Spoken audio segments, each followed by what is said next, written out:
Magandang umaga mga kahuan, narito na ating ulat panahon ngayong araw sa Pilipinas. Patuloy pa rin ang epekto ng iba't ibang weather systems po sa ating bansa.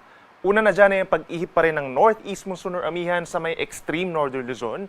At ang shear line naman po sa may silangang parte ng northern Luzon, ito yung linya kung saan nagtatagpo po ang malamig na amihan at mainit na easterlies.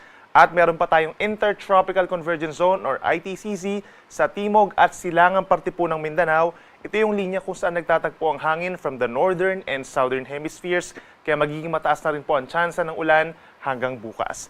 Base naman sa ating latest satellite animation, wala po tayong namamataan anumang low pressure area pa or bagyo na papasok ng ating Philippine Area of Responsibility sa mga susunod na araw.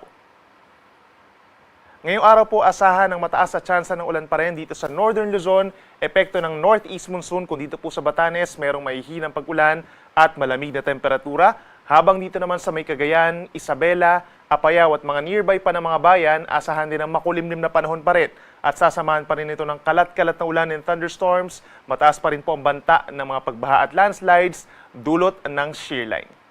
Sa natitirang bahagi naman ng Luzon, asahan pa rin ang bahagyang maulap at minsan maulap na kalangitan na sinasamahan pa rin po ng mataas na tsansa ng ulan kung dito sa may eastern side of Luzon, particularly sa paligid ng Sierra Madre, dito po sa may Aurora at sa may Quezon, sa may paligid ng Banahaw, at maging dito rin po sa may Bicol region, pagsapit ng hapon yan hanggang gabi. Habang sa Metro Manila at mga kalapit na lugar, may mga areas pa rin po, may mga times pa rin na makulimlim ang panahon, lalo na sa tanghali at sa hapon. Temperature natin sa Metro Manila mula 25 to 32 degrees, habang malamig pa rin po sa may Baguio mula 16 to 23 degrees Celsius. Sa ating mga kababayan po sa Palawan at sa malaking bahagi ng Visayas, iiral pa rin po ang bahagyang maulap hanggang kumisan maulap na kalangitan. May mga tsansa na po ng mga pag-ulan as early as this morning dito po sa gitnang bahagi ng Palawan, maging sa may southern Leyte at sa may eastern Samar. Habang pagsapit ng tanghali hanggang sa hapon, may mga areas din po sa natitirang bahagi ng Visayas, lalo na sa may Panay Island, ang magkakaroon ng pulu-pulong pag-ulan at mga thunderstorms. Temperature natin sa Metro Cebu mula 26 to 31 degrees Celsius. At sa ating mga kababayan po sa Mindanao, magdala ng payong for today dahil aasahan na po as early as this morning ang mga paulan sa may Caraga and Davao region, kalat-kalat na ulan and thunderstorms.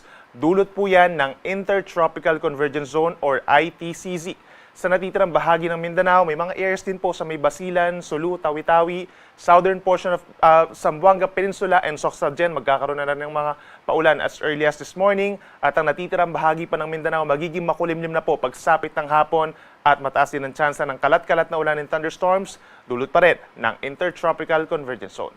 Temperature natin sa may Metro Davao hanggang 32 degrees, habang pinakamainit pa rin sa may Zamboanga City and Cotabato hanggang 33 degrees Celsius. For today, asahan pa rin po ang maalon na karagatan dito po sa may baybayin sa may Northern Luzon. Epekto pa rin po yan ng northeast monsoon or hanging amihan. Pero pagsapit mamayang gabi, unti-unti na itong lalakas. Posibleng umakyat sa hanggang 4 na metro pagsapit po mamayang gabi. At bukas, posibleng magkaroon na tayo ng gale warning kung saan posibleng umabot sa 4.5 hanggang 5 metro ang taas na ng mga pag-alon, lalo na sa may Batanes and Babueng Group of Islands. Ang natitirang baybayin po ng Luzon, Visayas and Mindanao, nasa kalahati hanggang 1 metro ang taas ng mga alon, at kapag may mga thunderstorms, posible ring umakyat sa 2.5 metro. At para naman sa ating 3-day weather forecast, for the rest of the weekend, asahan po ang paglakas ng northeast monsoon or amihan. Aasahan yung pagbaba pa ng temperature sa maraming parte pa po dito sa may Northern Luzon, kabilang na dyan ang Ilocos Provinces, Kalinga, Apayao, Batanes, and Cagayan.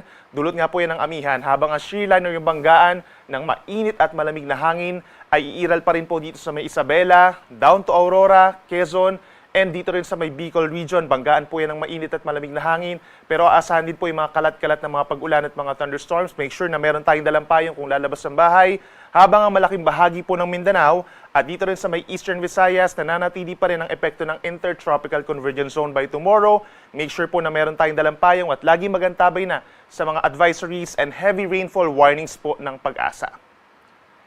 Pagsapit naman ng Monday and Tuesday, that's December 9 and December 10 po, asahan din ang mataas na chance na panampagulan dito po sa may Central Luzon, Southern Luzon and Visayas dahil dun sa pag-akyat ng shear line o yung banggaan nga po ng mainit at malamig na hangin, at aasahan pa rin ang malakas na northeast monsoon or amihan dito sa may Northern Luzon. Nandyan pa rin po yung mahina hanggang katamtamang mga pag-ulan at makulimlim na panahon na sinasamahan ng mababang temperatures. Make sure po dito sa ating mga kababayan sa may Aurora, Quezon Province, make sure na meron tayong dalang pananggalang sa ulan at mag-ingat din po sa banta ng baha. Dito rin sa may Bicol Region, Eastern Visayas, pinakamatataas po ang tsansa ng ulan, habang magkakaroon din ng mataas na tsansa ng ulan for the rest of Central, Southern Luzon and Visayas sa susunod pa na 2 araw. Sunrise po natin ay 6:09 in the morning at ang sunset ay 5:27 ng hapon.